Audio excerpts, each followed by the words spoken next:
Okay, this is going to be our first example of using the binomial theorem to do a binomial expansion. Okay, so we want to expand x plus y to the power 6. I'm going to show you using the method here in the formula list and how we would set this out. Excuse me. Okay, so let's have a look here. So this is going to be the sum of r equals 0 up to 6. And then it's going to be 6 choose r a to the 6 minus r b to the r. Okay, so generally this is what our formula is going to look like. It looks terrible, it looks quite scary, it looks a bit daunting, but we'll show how this works through first. Excuse me, sorry, these values here, in this instance a and b, it's not a and b, the values are x and y, so it would be x to the 6 minus r and y to the r. Okay, so essentially we're going to do from r equals 0 all the way up to r equals 6. Okay, so it's going to become 6 choose 0, x to the 6, y to the 0, plus 6 choose 1, x to the 5, y to the 1, 6 choose 2, x to the 4, y squared, x cubed, y cubed. Let's just pause here. So at this instance, r is equal to 3. So hence it is 6 minus 3 and 3. 6 minus 3 and 3. Plus 6 choose 4. X squared y to the 4. Plus 6 choose 5. X to the 1, y to the, where are we? We're up to 5. Plus 6 choose 6. X to the 0, y to the 6.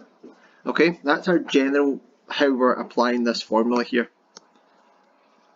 Okay, we've worked from 0 up to the value in the expansion.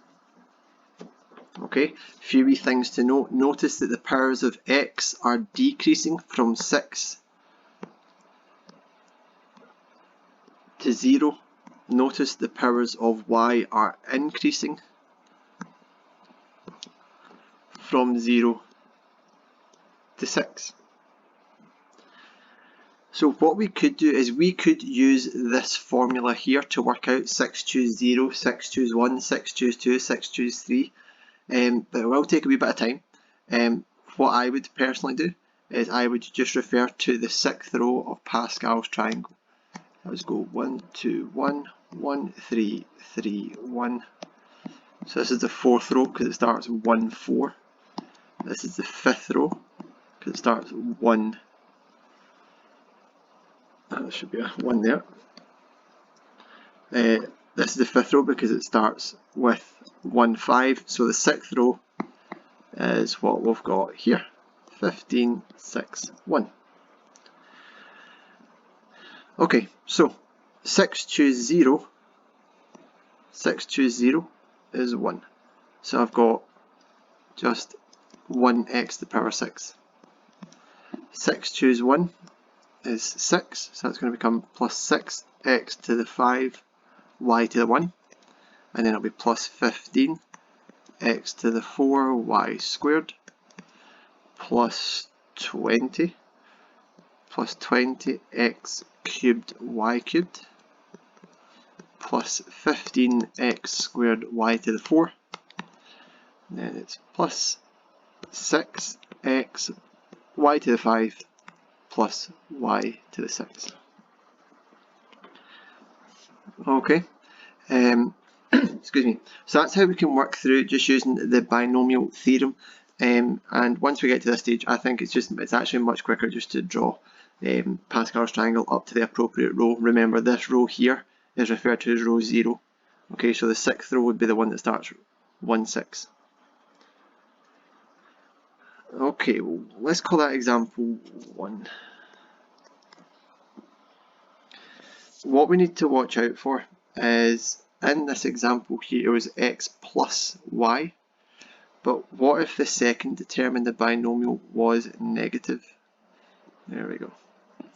What if we wanted to expand, for example, x minus y cubed? So you'll notice above, if I just, I'll pop that in there again, if I just repaste this formula list, you will notice that the binomial theorem apparently only works when it's an addition. Now I've got a subtraction here, but what we can do is we can rethink of this as an addition, like the following. Okay, so what we're going to do is we're going to use the binomial theorem on this here in terms of how this would look in terms of the formula. So it is the sum from r equals 0 excuse me, up to n, which is 3, and it's going to be 3 choose r. It's going to be x to the n minus r, and then it's going to be minus y to the r. I should close that bracket there. Okay, because here I've got minus y. Okay, so how is this going to look? So we're going to have 3 choose 0, we'll just go x cubed minus y to the 0 plus 3 choose 1, x squared minus y to the 1 plus 3 choose 2,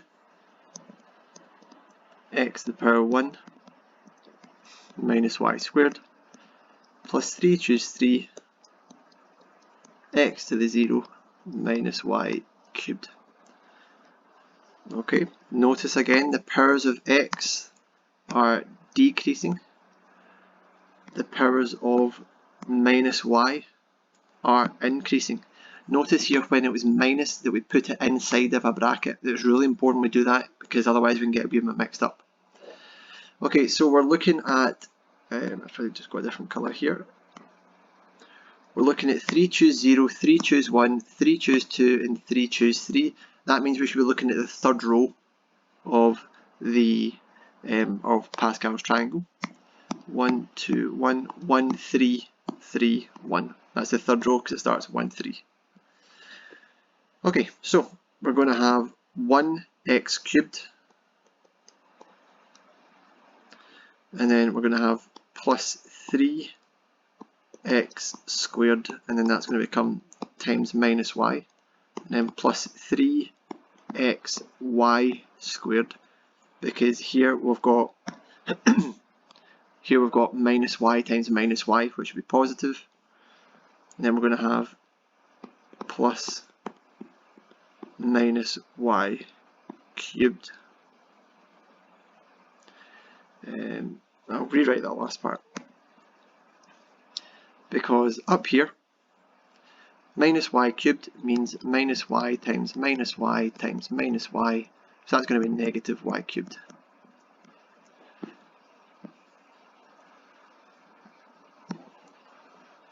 Negative y cubed.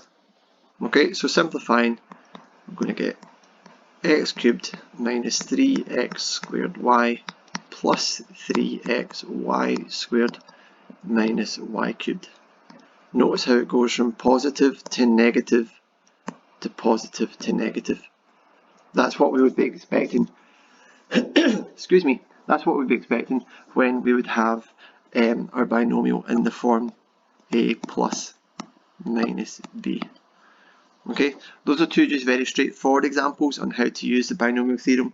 We'll have a look at two more that are a wee bit more involved, and we'll see how we go from there. Thanks very much.